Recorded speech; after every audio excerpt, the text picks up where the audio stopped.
Alright, so if you guys are watching this video, you guys are probably having the same problem as me, saying that there's moisture in my charging port.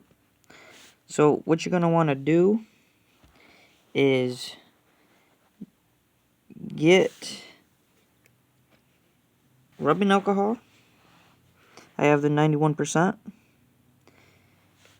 And then one of these little cotton swab things. And then get it all nice and wet. And so what you're going to want to do is the charging port and your charger, because your charger got wet when it got plugged in. So just get this all in here.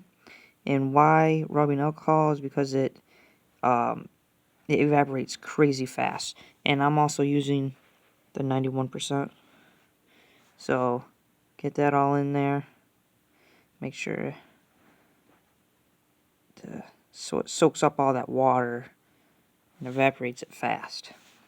And also on here, get it all in here so it can soak up all that water. You can see, turn my flash on. You can see where it's wet. So just give it, a few minutes for it to dry. Don't take too long.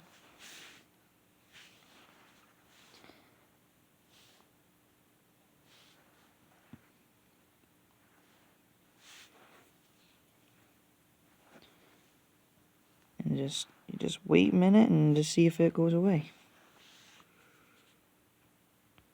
Alright, so as you can see, it's not here any longer. And this literally only took a minute or so because the cat's still sitting here. So what I'm going to try doing is plug it in. Boom. It's hard to see, but it's charging. Well, right there. This only took a minute for it to dry. But give it a little bit. It does sometimes take a little longer than a minute to evaporate all in here. It could take up to 5 minutes. But just be patient and it will work. Thanks for watching.